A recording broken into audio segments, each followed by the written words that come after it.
Pero ikaw, sinisiraan mo si Dan. Sinasabi mo sa amin na nag-I love you sa'yo. Bobby 143, kung nanood ka, pasensya na kung nagawa ko yun dahil sa sobrang pagmamahal ko kay M noon.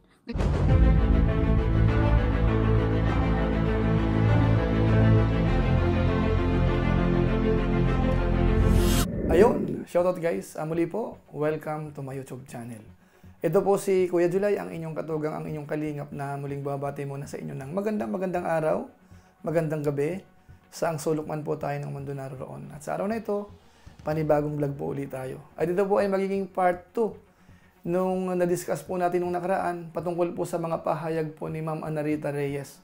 Siya po ay dating sponsor ng Team Kalingap. Tumutulong po yan sa ilang mga beneficiaries po. At yung isa po sa mga natulungan niya, iyon po ang kanyang kaaway po sa ngayon. So sa pagkakataong ito, itutuloy po natin yung kanyang mga pahayag at titingnan po natin kung ano-ano yung mga po pwede po nating matutunan dito. Kumbaga ito yung magiging lesson learned po natin part 2 dito po sa Team Kalingap bilang isa sa mga sponsors o kaya sa mga beneficiaries and supporters. Sino nga ba ang nagsisinungaling? Siya ho ba o yung kanyang pinaparatangan? Pag-usapan po natin yan maya-maya ng konti. Pero bago po yun, siyempre paalala muna si Kuya July, baka sakaling meron pa po ditong hindi nakasubscribe sa ating YouTube channel. Huwag natin kalimutan, July Paunil, tapos pakipindot lang po yung notification bell button para lagi po tayong updated sa aking mga upload. Tapos yung ating Facebook page po, pwede rin po nating i-follow, pwede rin pong i-like. So maraming salamat po. At siyempre po, yung mga kasamahan naman po natin sa Team Kalingap, mga Kalingap partners, suportahan po natin. Lalo na po sina Kuya Bal Santos Matubang at saka po si Kalingap Rob. So maraming salamat po sa inyong lahat. Ngayon tuloy na po tayo. Pag-usapan po uli natin itong patungkol nga po sa mga pahayag po ni Ma'am Anarita Reyes. Yung dati po nating kasamahan dito po sa Team Kalingap, isa po sa mga sponsor, at marami rin po siyang natulungan dito po sa mga beneficiaries po ng Team Kalingap. Kaso nga lang po dumating sa pagkakataon na nahiwalay po siya sa atin. Pero siyempre ho, hanggang ngayon, alam natin, nakasuporta pa rin po yun sa Team Kalingap. Kaya kahit paano ho, tinatakil ho natin yung kanyang mga pahayag. Dahil ito po ay magtuturo sa part po ng mga sponsors, sa part ng mga beneficiaries. Kapag ka po nawawala sa Team Kalingap, nagkakagulo-gulo po mga kabayan po natin. So sa pagkakataong ito, itutuloy po natin yung kanyang mga pahayag nung nakaraan. Dahil nga po yung mga sinabi niya, parang pinabulaanan po nung isa. Hindi na lang po natin babanggitin yung pangalan. At hindi ho masyadong mahalaga po sa atin kung ano po sasabihin noon. Ang sa atin po, kung ano nga ba ang pahayag po ni Ma'am Anarita Reyes. Dahil isang pagkakataon ho, ito po ay nakipaglaban din po sa mga Kalingap reactors, mga kabayan po natin. Ito po yung kanyang binanggit. Kung kinakontrol mo kami, papasok ka sa GC, sabihin mo, puro na lang issue ng mga reactors, yun ang sinasabi mo at bumababa na ang views mo. So ibig sabihin, ang gusto mo na sa amin to content the views. Hindi po kami pumasok sa community mo para diktahan mo kami sa lahat ng gusto mo. Tao kami, may prinsipyo kami, may dignidad kami. At huwag mo kami igaya sa mga iba na sunod-sunuran sa iyo. Hindi pa ako pipi, bingi, or magpatanga-tangahan na lang.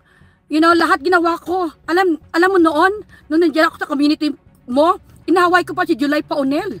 Inaway ko pa si Bobby 143 dahil kung anong mga issue yung sinasabi sa iyo. Ang dami kong inaway in silent na kahit tanungin mo sila, kung anong message ko sila, inaaway ko sila. Diba? Kasi protektahan kita. Pero kahit sa kabila ng lahat, ikaw mismo nakipag-usap sa mga basher. Kasi gusto mo saktan yung Dan Joy, diba? Diba? Na sinabi mo na, sinabihan ka huwag ka makiusap dyan kasi sa kibuloy na yan kasi tungkol sa Dan Joy, ganyan. Sabi okay lang, okay yung maramdaman nila yung nasaktan ako. Gusto mo masasaktan yung mga tao, hindi po ganyan ang pagkatao ko. Tanongin mo si July Paunil kung paano ko siyang pinapagalitan, pinagsasabihan sa Messenger. Tanongin mo si Bobby 143 TV kung gaano ko siya binabakbakan sa Messenger, tinatawagan ko pa siya kasi galit na galit ako na pinagsasabi sa iyo. Lalo na yung lumabas yung issue tungkol sa iyo at saka yung pamangkin ko. Pinatanggal ko yun. Tanongin mo siya. Nagsorry nga ako, Bobby 143, kung nanood ka, pasensya na kung nagawa ko yun dahil sa sobrang pagmamahal ko kay M noon. So yan po mga Kalingap. Yan po ay dahil sa kanyang sobrang pagmamahal sa kanyang tinutulungan nung araw. Kaya dumating po sa pagkakataon na talagang kinakalaban niya ho yung ilan po sa mga Kalingap reactors, mga kabayan po natin. Kaso nga lang po, dumating po sa pagkakataon na nagka-problema po sila. So ano nga ba ang paglalaban po dito? Siyempre po, pinapasinungalingan ho yung kanyang mga pahayag doon sa part 1. At ngayon po, sinasagot niya po uli. Lalo na po yung patungkol sa paghingi po ng pera, paghingi po ng tulong. Pakinggan po natin. Dapat sabihin mo, hindi ka humihingi. Ano ba yung lumapit ka sa amin.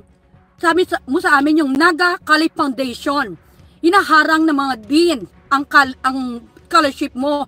Lahat ng mga founder na kasama ko noon, can you witness? Tell me, sabihin niyo kung nandiyan kayo. Diba? Tumawag ka, nag-aligaga kami lahat na makakam up kami ng 25,000 ng oras na yon within an hour, 2 hours.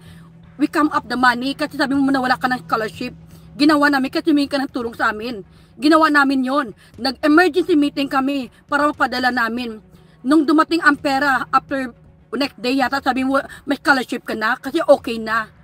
Pero nung tinanong ka namin na saan yung pera, sabi mo, parang sa Jetmatic yata, na sabi mo ganito, ganyan na lang ginawa mo, ginastos mo. Parang nag-okay na lang kami. Na dapat sa scholarship mo kasi wala ka, naawa kaming lahat. Nagtulungan kami ng mga panahon na yun. Kaya huwag mo sabihin na yung mga dating founders, hindi totoo. Ikaw nagkikwento sa amin, pag may mga problema ka, sabi mo hindi ka humingi. Di ba humingi kay Perla ng pangdamit? Na pinadala kami mga resibo pa sa Perla ng 2,000. Di ba humingi kay Bishop ng pambayad ng pambili ng kape sa Tagaytay, kaya binigyan ka ng 5,000. Di ba ilang beses ka tumatawag sa akin na kailangan mo ng tulong sa tatay mo, kailangan mo ng tulong sa pag-extend ng mga hotel, kailangan mo ng pera para sa alawan mo pagkuha mo ng passport. Hindi ba yun? Hinulaan ko lang ba yun? Huwag ka magsinungaling na hindi ka lumalapit o umingi. Ang dami mga ebidensya at huwag ka magsinungaling na perfecto kang tao na hindi ka man lang minsan nagkamali. Kami lahat may mali. Kami ka nagkamali, kaya we will say sorry kung ano man nasabi namin. Pero kung katotohanan panindigan ko, kasi karapatan ko bilang isang babae, isang magulang, isang ina, isang sponsor. Diba? Karapatan namin sabihin ang tama. Pero nakikinig ka ba? Hindi. So yan mga kabayan po natin, ano? Yan po yung ilan sa mga binanggit niya. At hindi po nagtatapos doon. Siguro po, ituloy pa natin. At kunin po natin yung ilan sa mga highlight na binabanggit niya po. Kahit marami akong alam tungkol sa iyo, na hindi mo lang alam na imbestigahan ka dyan. Na in silent. Marami kaming alam pero we be quiet. Yung tinatanong mo na mga taga-naga quiet, tanungin mo. Kaya sobra na. Tama na. Di ba ikaw pa nagsabi sa akin na huwag ka mag-love team kasi magpo-focus ka sa pag-aaral mo, magpo-focus ka ganito ganyan. Marami akong in-advise sa iyo when it comes to business and finance. Di ba? Kung may problema kasi mga magulang mo, di ba kaming nilalapitan mo noon? Kahit ano yan, kahit ganito ako, hindi ko ilabas yung mga problema mo sa pamilya mo. Ikaw nga, sinisiraan mo yung Naga Kali Foundation na sinasabi mo, hinaharang ka, may mga attitude, mga deans.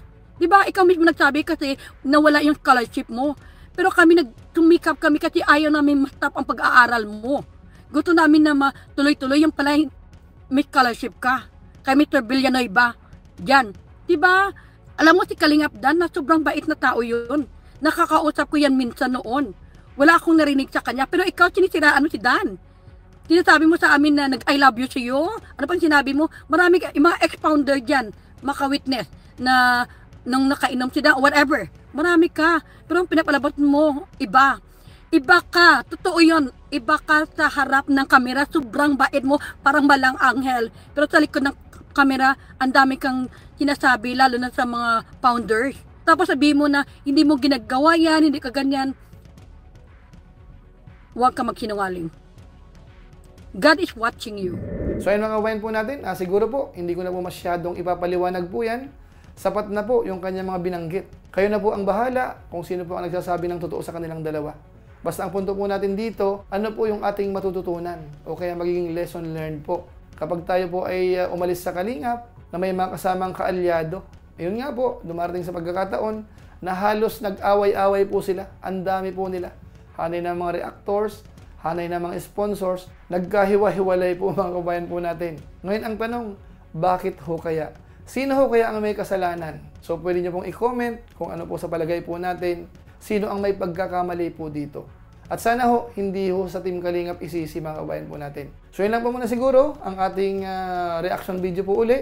Naging part 2 po. Dito po sa muling paghahayag ni Ma'am Ana Rita Reyes mga kabayan po natin. At pinipilit po natin intindihin, parang ang nangyayari ho, parang sinisiraan din siya.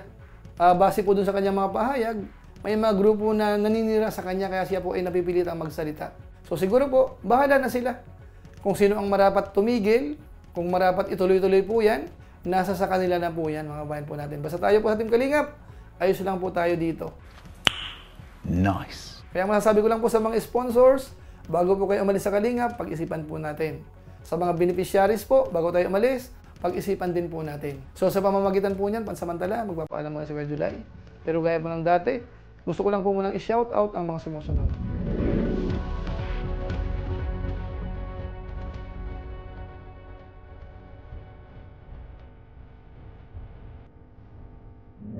Tapos maraming salamat din po sa ating kagrupo sa COOS, Kalingap OFW Organic Sponsors.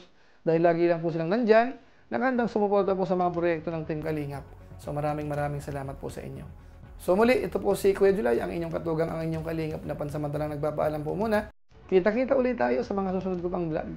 Maraming salamat sa inyong walang samang pagsuporta po sa ating YouTube channel. Pagpalain nawa kayo ng Diyos, mabuhay tayong lahat. God bless. Bye-bye!